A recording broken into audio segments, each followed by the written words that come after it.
Many times we reach a place in our careers where we start to lose the passion and the joy and the excitement.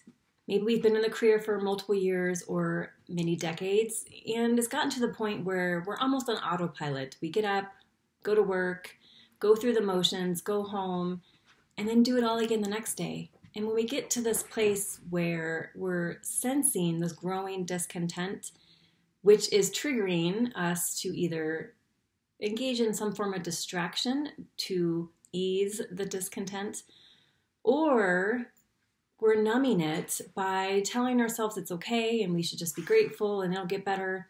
In either case, we settle for the discontent. When in actuality, the discontent is actually a wake-up call.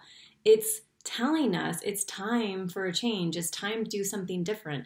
And it can look like many different things, but if we're in a place where we are distracting ourselves or dismissing the discontent, we're not heeding the call to awaken and to do the work to explore what are we being called to do and what is required of us in order to do that. And this often stops people because we get overwhelmed with all the questions. What does it even look like? I'm not even sure what I want.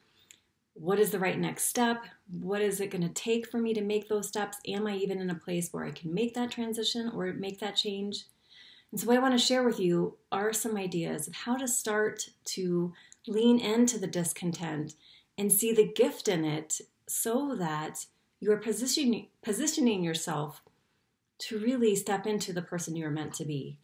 And so the first thing to think about is, are you willing to wake up and instead of dismissing the discontent or numbing it or distracting yourself from it, to sit with it and to ask it questions? What is it that I'm feeling really dissatisfied about in my career? Is it the skills that I'm using that maybe I've gotten sort of on autopilot? And maybe there's some skills that I really want to start to refine and hone or add new skills.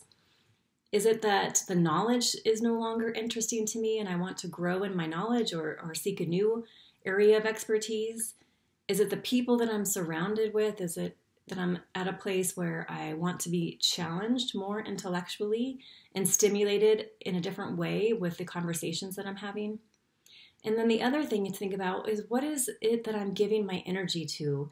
And then to ask yourself, the people, activities, thoughts, and beliefs that I'm giving my energy to, are those things increasing my energy?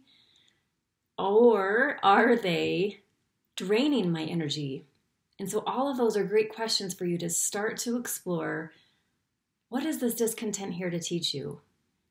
And what are you ready to take action on in order to follow the path that is really the path for you, which requires honoring the discontent and knowing it's just a call to take action. It's a call to do something different. It's a call to your higher self to come and place itself in its forward position in your life instead of taking the back seat as it has been perhaps for many years.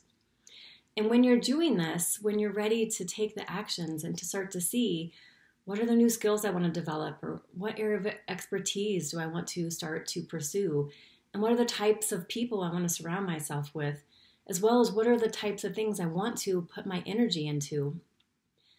The best thing to do at this point, honestly, is to work with a guide to help you to start to clarify what is the biggest vision you have for your life.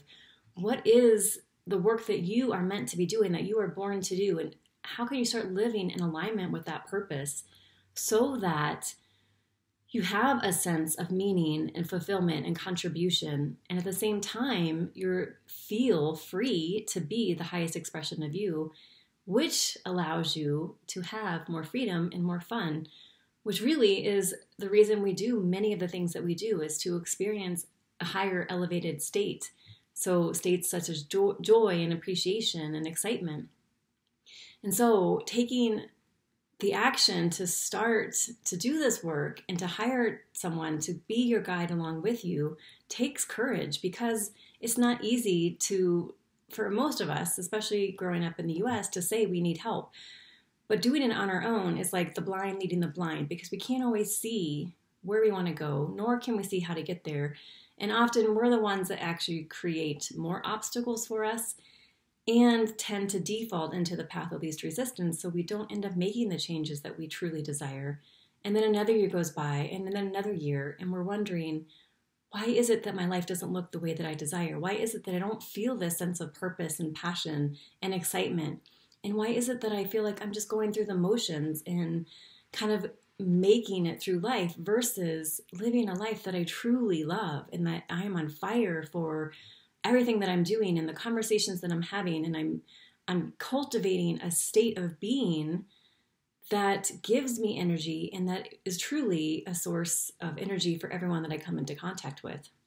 So if you're in a place of discontent, I encourage you to lean into the discontent, see the gift in it, and see what it is calling you to, and then to take action to walk towards the discontent, to get the support, to make sure you're going in the right direction for you instead of going backwards or maybe just staying in the same place, which is often what we do for much longer than we need to do. And so write down, what is the discontent here to teach you, and what are you willing to do to honor the discontent so that you're living in alignment with your true purpose?